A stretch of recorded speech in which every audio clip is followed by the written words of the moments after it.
Item ಯಾವುದೇ ಇರಲಿ try ಮಾಡಿ ಆಚಿ ಚಿಕನ್ ಮಸಾಲಾ. ಆಚಿ ಚಿಕನ್ ಮಸಾಲಾ. ರಾಜ್ಯ ಕಾಂಗ್ರೆಸ್ನಲ್ಲಿರುವ ಕುರ್ಚಿ ಕಿತ್ತಾಟಕ್ಕೆ ಸಂಬಂಧಪಟ್ಟಂತೆ ನೋಡೋದಾದ್ರೆ ತೀವ್ರಗೊಂಡಿದೆ ಸಿಎಂ ಕುರ್ಚಿ ಫೈಟ್ ರಾಜ್ಯದಲ್ಲಿ. ಆ ಒಂದು ಕಾಲ್ ಮೇಲೆ ಸಿಎಂ ಮತ್ತು ಡಿಸಿಎಂ ಭವಿಷ್ಯ ನಿಂತಿದ್ಯಾ ಈ ಪ್ರಶ್ನೆ ಇದೆ. ಹಾಗಾದ್ರೆ ಯಾವ್ದು ಕಾಲ್ ನೋಡ್ತಾ ಹೋಗೋಣ.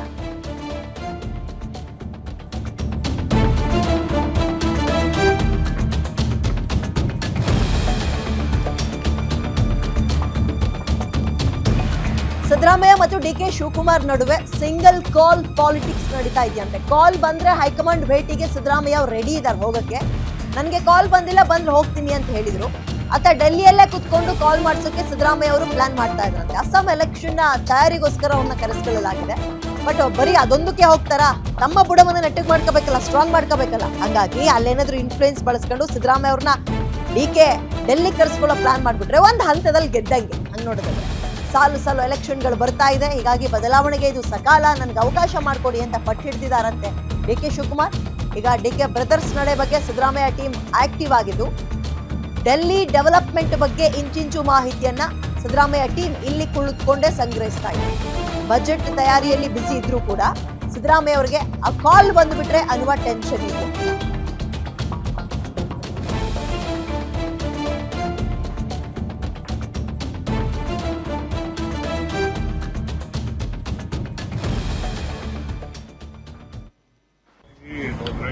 पीछे जाने को थोड़ा देख के जाओ. केवल मेरा आगे आगे बोले. अरे आगे कर पीछे.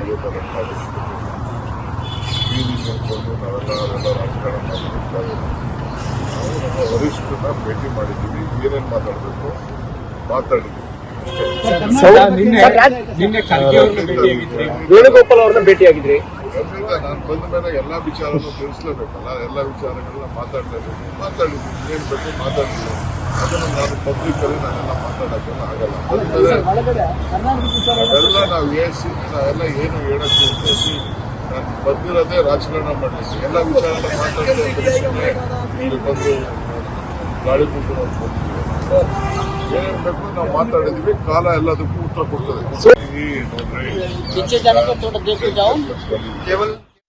ಓಕೆ, ಮತ್ತಷ್ಟು ಮಾಹಿತಿ ನನ್ನ ಕೈಗೆ ಮಾರುತಿ ನೀಡ್ತಾ ಹೋಗ್ತಾರೆ. ಮಾರುತಿ, ಈ ಜಂಜಾಟಗಳಿಗೆಲ್ಲ ಫುಲ್ ಸ್ಟಾಪ್ ಯಾವಾಗ ಅನ್ನೋ ಪ್ರಶ್ನೆ ಕಳೆದ ನವೆಂಬರ್ ಇಂದಲೂ ಕೂಡ ಕಾಡ್ತಾ ಇದೆ. ಬಟ್ ಈಗ ನೋಡಿದ ಪ್ರಕಾರ ನಾವು ನೋಡೋದಾದ್ರೆ ಆ ಒಂದು ಕಾಲ್ ಬಂದ್ಬಿಟ್ರೆ ಅನ್ನುವ ಪ್ರಶ್ನಾರ್ಥಕ ಚಿಹ್ನೆ ಏನಿದೆ.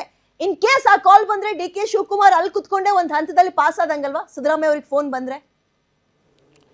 ಖಂಡಿತ ಕಾಂಗ್ರೆಸ್ ಹೈಕಮಾಂಡಿಂದ ಮುಖ್ಯಮಂತ್ರಿ ಸಿದ್ದರಾಮಯ್ಯ ಅವರಿಗೆ ಕರೆ ಬಂದರೆ ಬಹುತೇಕ ಡಿ ಕೆ ಶಿವಕುಮಾರ್ ಹಾಗೂ ಡಿ ಕೆ ಸುರೇಶ್ ಮಾಡ್ತಾ ಇರುವಂತಹ ಪ್ರಯತ್ನದಲ್ಲಿ ಯಶಸ್ವಿ ಆದರು ಅಂತಲೇ ನಾವು ಅಂದ್ಕೊಳ್ಬೇಕಾಗುತ್ತೆ. ಆದರೆ ಈ ಕ್ಷಣದವರೆಗೂ ಕೂಡ ದೆಹಲಿಯ ಹೈಕಮಾಂಡ್ ಅಂಗಳದಲ್ಲಿ ಚರ್ಚೆ ಆಗ್ತಿರೋದೇನು ಅಂತ ಹೇಳಿದ್ರೆ ಇಬ್ಬರನ್ನು ಕರೆದು ಕೂರಿಸಿ ಮಾತನಾಡಬೇಕು ಅನ್ನುವಂಥ ಒಂದು ರೀತಿಯಲ್ಲಿ ಚರ್ಚೆ ಮಾಡ್ತಾ ಇದ್ದಾರೆ. ಆದರೆ ನಿನ್ನೆ ಮತ್ತು ಮೊನ್ನೆಯಿಂದಲೂ ಕಳೆದ 3 ದಿನಗಳಿಂದಲೂ ದೆಹಲಿಯ ಹೈಕಮಾಂಡ್ ಅಂಗಳದಲ್ಲೇ ಉಳ್ಕೊಂಡಿರುವಂತಹ ಡಿ ಕೆ ಶಿ ಬ್ರದರ್ಸ್ ಮಾಡ್ತಾ ಇರುವಂಥ ಒಂದು ಸರ್ಕಸ್ಗಳು ಮತ್ತು ರಾಜಕೀಯ ತಂತ್ರಗಾರಿಕೆಯನ್ನು ಮಾಡಿದ್ರೆ ಹಿಂದೆಂದಿಗಿಂತಲೂ ಕೂಡ ಈ ಕಳೆದ 3 ದಿನಗಳಿಂದಲೂ ಕೂಡ ಡಿ ಕೆ ಶಿವಕುಮಾರ್ ಅವರಿಗೆ ಒಂದು ರೀತಿ ಪಾಸಿಟಿವ್ ವಾತಾವರಣ ಕ್ರಿಯೇಟ್ ಆಗ್ತಾ ಇದೆಯಾ ಹೈಕಮಾಂಡ್ ಅಂಗಳದಲ್ಲಿ ಅನ್ನುವಂಥ ಒಂದು ಅನುಮಾನಗಳು ಬರುವಂಥದ್ದು ನಿಜ. ಯಾಕಂತೇಳಿದ್ರೆ ಈ ಬಾರಿ ಹೋದಾಗ ಮಲ್ಲಿಕಾರ್ಜುನ ಖರ್ಗೆ ಅವರು ಸಿಕ್ಕಿದ್ದಾರೆ. ಅದೇ ರೀತಿ ವೇಣುಗೋಪಾಲ್ ಅವ್ರ ಜೊತೆ ಸುದೀರ್ಘವಾಗಿ ಮಾತುಕತೆ ಆಡಿದ್ದಾರೆ. ಅವ್ರಿಗೆ ಮೊದಲನೇದಾಗಿ ಮಲ್ಲಿಕಾರ್ಜುನ ಖರ್ಗೆ ಅವರ ಜೊತೆ ಯಾವುದೇ ಸಮಸ್ಯೆ ಇರಲಿಲ್ಲ. ಮೊದಲಿಂದಲೂ ಕೂಡ ಸಮಸ್ಯೆ ಇದ್ದಿದ್ದು ವೇಣುಗೋಪಾಲ್ ಅವ್ರ ಜೊತೆ. ಡಿ ಕೆ ಶಿವಕುಮಾರ್ ಅವ್ರ ಪರವಾಗಿ ಸುರ್ಜೇವಾಲಾ ಅವರಿದ್ದರೆ ಸಿದ್ದರಾಮಯ್ಯ ಅವ್ರ ಪರವಾಗಿ ವೇಣುಗೋಪಾಲ್ ಅವರು ಇದ್ದಾರೆ. ಈ ಚರ್ಚೆ ರಾಜ್ಯ ಕಾಂಗ್ರೆಸ್ಸಲ್ಲಿ ಆಗ್ತಲೇ ಇತ್ತು. ಆದರೆ ಈ ಬಾರಿ ವೇಣುಗೋಪಾಲ್ ಅವರನ್ನು ಭೇಟಿ ಮಾಡಿ ಅವ್ರ ಜೊತೆನೂ ಕೂಡ ಸುಮಾರು 1 ಗಂಟೆಗೂ ಹೆಚ್ಚು ಕಾಲ ಚರ್ಚೆ ಮಾಡಿದ್ದಾರೆ.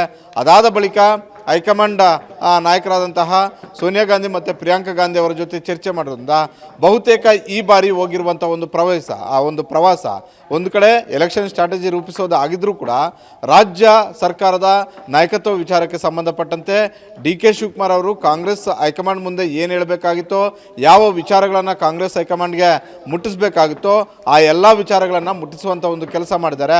ಹೀಗಾಗಿ ಗ್ಯಾರಂಟಿ ನ್ಯೂಸ್ಗೆ ಸಿಕ್ಕಿರುವಂತಹ ಮಾಹಿತಿಯ ಪ್ರಕಾರ ಒಂದು ಕಾಲ್ ಇಬ್ಬರ ಹಣಬರಹವನ್ನು ಕೂಡ ನಿರ್ಧಾರ ಮಾಡುತ್ತೆ. ಇದು ಸಿದ್ದರಾಮಯ್ಯ ಅವರು ಕೂಡ ಹಿಂದೆ ಹೇಳಿದರು. ಕಾಂಗ್ರೆಸ್ ಹೈಕಮಾಂಡ್ ಯಾವ ಕ್ಷಣದಲ್ಲಿ ಕರೆ ಮಾಡುತ್ತೋ ಕರೆ ಬರುತ್ತೋ ಅಲ್ಲಿಂದ ನಾನು ಹೋಗೋದಕ್ಕೆ ರೆಡಿ ಆಗಿದ್ದೀನಿ, ಮಾತುಕತೆಗೆ ಮಾತನಾಡೋದಕ್ಕೆ ಅನ್ನುವಂಥದ್ದನ್ನು ಹೇಳಿದರು.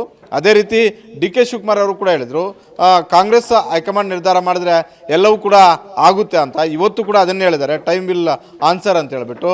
ಹೀಗಾಗಿ ಬಹುತೇಕ ಈ ಬಾರಿ ಹೋಗಿರುವಂಥ ಒಂದು ಪ್ರವಾಸ, ಈ ಹಿಂದೆ ಭಾಳಷ್ಟು ಬಾರಿ ಡಿ ಕೆ ಶಿವಕುಮಾರ್ ಅವರು ಹೋಗಿದ್ರು, ಒಬ್ಬರು ಸಿಕ್ಕಿದ್ರೆ ಮತ್ತೊಬ್ಬ ನಾಯಕರು ಸಿಗ್ತಿರಲಿಲ್ಲ. ಆದರೆ ಈ ಬಾರಿ ಎಲ್ಲರ ನಾಯಕರು ಕೂಡ ಸಿಕ್ಕಿದ್ದಾರೆ. ಎಲ್ಲ ನಾಯಕರ ಜೊತೆನೂ ಕೂಡ ರಾಜ್ಯ ಕಾಂಗ್ರೆಸ್ ಸರ್ಕಾರದ ನಾಯಕತ್ವದ ಬಗ್ಗೆ ಮಾತಾಡಿದ್ದಾರೆ.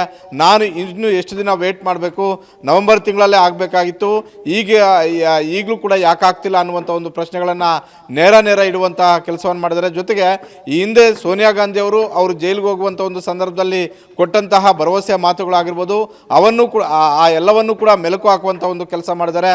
ಒಟ್ಟಾರೆ ಇಷ್ಟು ದಿನಗಳ ಕಾಲ ಏನು ಹೇಳಬೇಕಾಗಿತ್ತು ಅದನ್ನು ಹೇಳಿರಲಿಲ್ಲ. ಈ ಬಾರಿ ಹೋದಾಗ ಸಮಯ ಸಿಕ್ಕಿದ್ರಿಂದ, ಎಲ್ಲ ನಾಯಕರುಗಳು ಸಿಕ್ಕಿದ್ರಿಂದ ತಮ್ಮ ಮನಸ್ಸಲ್ಲಿ ಏನಿತ್ತೋ ಅದೆಲ್ಲವನ್ನು ಕೂಡ ಹೇಳುವಂಥ ಒಂದು ಕೆಲಸವನ್ನು ಮಾಡಿದ್ದಾರೆ. ಹೀಗಾಗಿ ಆ ಒಂದು ಕಾಲ್ ಕಾಂಗ್ರೆಸ್ ಹೈಕಮಾಂಡಿಂದ ಬಂದಿದ್ದಾದರೆ ಬಹುತೇಕ ಸಿದ್ದರಾಮಯ್ಯ ಅವರು ಯಾವುದೇ ಕ್ಷಣದಲ್ಲಿ ಹೋಗಬಹುದು, ಕಾಂಗ್ರೆಸ್ ಹೈಕಮಾಂಡನ್ನು ಭೇಟಿ ಮಾಡ್ಬೋದು.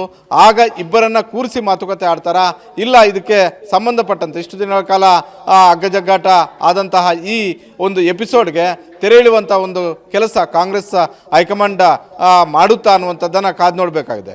ಒಂದಂತೂ ಸ್ಪಷ್ಟ, ಡಿ ಕೆ ಶಿವಕುಮಾರ್ ಅವರು ದೆಹಲಿಗೆ ಹೋದ ಬಳಿಕ ಈ ಹಿಂದೆ ಹಲವು ಬಾರಿ ಹೋಗಿದ್ದರೂ ಕೂಡ ಇಷ್ಟು ಯಶಸ್ವಿಯಾಗಿ ಅವರ ಮನಸ್ಸಲ್ಲಿ ಇಷ್ಟೊಂದು ರೀತಿ ಆಕ್ಟಿವ್ ಆಗಿ ಮಾತಾಡುವುದನ್ನು ದೆಹಲಿಯ ಹೈಕಮಾಂಡ್ ಅಂಗಳದಲ್ಲಿ ನಾವು ನೋಡಿರಲಿಲ್ಲ. ಆದರೆ ಅಲ್ಲಿ ಭಾಳಷ್ಟು ಆಕ್ಟಿವ್ ಆಗಿ ಡಿ ಕೆ ಶಿವಕುಮಾರ್ ಅವರು ಮಾತಾಡ್ತಿದ್ದಾರೆ. ಇಲ್ಲಿ ಮಾಧ್ಯಮಗಳ ಮುಂದೆ ಸಿದ್ದರಾಮಯ್ಯ ಅವರು ಮಾತಾಡ್ತಾ ಇರುವಂತಹ ರೀತಿ ಮತ್ತು ಬೇರೆ ಬೇರೆ ರೀತಿಯಲ್ಲಿದೆ. ಏನಂತ ಹೇಳಿದ್ರೆ ನೇರವಾಗಿ ಮಾಧ್ಯಮಗಳ ಮೇಲೆ ಮುಗಿಬೀಳುವಂತಹ ಒಂದು ರೀತಿಯಲ್ಲಿ ನಿನ್ನೂ ಕೂಡ ರಿಯಾಕ್ಟ್ ಮಾಡಿದರು. ಪದೇ ಇದೇ ವಿಚಾರವನ್ನು ಯಾಕೆ ಕೆದಕ್ತೀರಾ ಅನ್ನುವಂಥದ್ದನ್ನು ಹೇಳಿದರು. ಇಲ್ಲಿ ಸಿದ್ದರಾಮಯ್ಯ ಅವರ ಮುಖದಲ್ಲಿ ಒಂದಷ್ಟು ಸಿಟ್ಟು ಮತ್ತು ಸಿಡುಕನ್ನು ನೋಡ್ತಾ ಇದ್ವಿ. ಅಲ್ಲಿ ಡಿ ಕೆ ಶಿವಕುಮಾರ್ ಇಷ್ಟು ದಿನಗಳ ಕಾಲ ಇದ್ದಂತಹ ಟೆನ್ಷನ್ ಸ್ವಲ್ಪ ರಿಲೀಫ್ ಮೂಡಲ್ಲಿ ಇದ್ದಂತೆ ಕಾಣಿಸ್ತಿದೆ. ಅವರನ್ನು ನೋಡಿದಾಗ ಸಹಜವಾಗಿ ಯಾವುದೋ ಒಂದು ಪಾಸಿಟಿವ್ ರೆಸ್ಪಾನ್ಸ್ ಬಂದಂತೆ ಕಾಣಿಸ್ತಿದೆ. ಹಾಗಂದ ಮಾತ್ರಕ್ಕೆ ನಾಳೆನೇ ನಾಡಿದ್ದೇ ಆಗ್ತಾರೆ ಅಂತ ಗ್ಯಾರಂಟಿ ನ್ಯೂಸ್ ಹೇಳ್ತಿಲ್ಲ, ನಾವು ಹೇಳ್ತಿಲ್ಲ, ನೀವು ಹೇಳ್ತಿಲ್ಲ. ಆದರೆ ಇಷ್ಟು ದಿನ ಇಲ್ಲದೇ ಇರುವಂತಹ ಒಂದು ರೆಸ್ಪಾನ್ಸ್ ಕಾಂಗ್ರೆಸ್ ಹೈಕಮಾಂಡ್ ಕಡೆಯಿಂದ ಡಿ ಕೆ ಶಿವಕುಮಾರ್ ಅವ್ರಿಗೆ ಈ ಬಾರಿ ಸಿಕ್ಕಂತೆ ಕಾಣಿಸ್ತಾ ಇದೆ. ವಿದ್ಯಾ, ಓಕೆ, ಥ್ಯಾಂಕ್ ಯು ಮಾರುತಿ ಡೀಟೇಲ್ಸ್ಗೆ.